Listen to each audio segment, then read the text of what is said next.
Irmãos, a paz de Cristo, é sempre uma alegria muito grande poder me dirigir aos irmãos.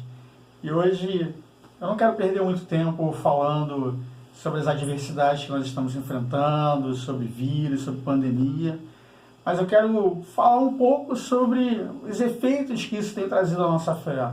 Porque, irmãos, é muito fácil, em momentos como esse, nós questionarmos o valor da nossa fé, a aplicação da nossa fé, como e por que estamos passando pelo que estamos passando.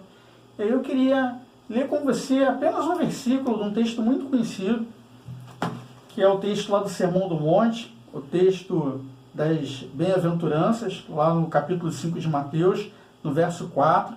O texto diz assim: Bem-aventurados os que choram, porque serão consolados. Queridos, eu quero olhar para esse texto no primeiro momento e lembrar a você o seguinte: esse texto ele tem pelo menos 9 bem-aventuranças. E a maioria dessas bem-aventuranças, elas não são endereçadas aos vencedores, aqueles que estão em triunfo, aqueles que estão isentos de tribulação, de provas. Não. As bem-aventuranças, na sua grande maioria, elas são endereçadas àqueles que sofrem, àqueles que choram, àqueles que são perseguidos, àqueles que são desvalidos, aqueles que estão, de alguma maneira, atormentados. E isso me lembra uma verdade da qual eu e você não podemos esquecer. Em primeiro lugar, precisamos saber e precisamos lembrar constantemente que o passar por tribulações não invalida e nem torna a nossa fé ineficaz. A palavra do Senhor nos lembra que no mundo tereis aflições.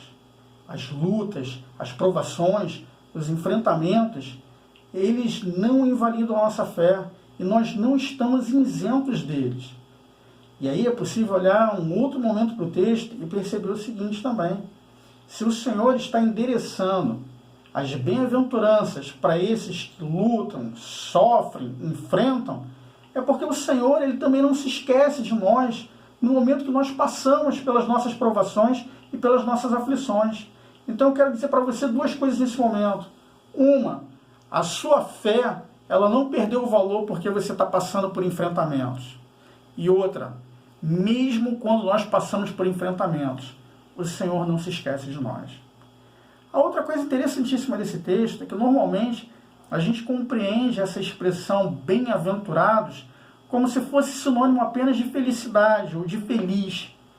Mas quando a gente volta lá para o texto, na sua versão, na sua língua original, lá no grego, a expressão bem-aventurado, ela está muito mais ligada àquele que faz uma caminhada e que é capaz de, enquanto caminha, se desviar dos obstáculos, se desviar dos empecilhos, se desviar das pedras do caminho.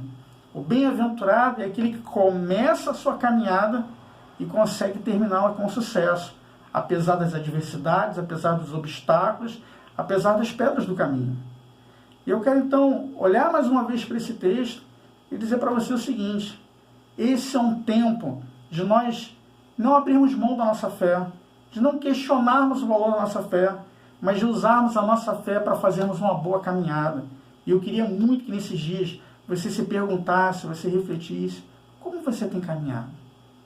Como tem sido o seu trajeto? Como tem sido o seu caminho? Como tem sido os passos, as passadas que você tem dado? Porque ser bem-aventurado não é parar de caminhar, não é caminhar sem obstáculos, mas é caminhar bem na certeza de que o nosso destino é certo. E segundo aquilo que o Senhor nos fala no texto, o nosso destino está para além das circunstâncias, está para além das lutas.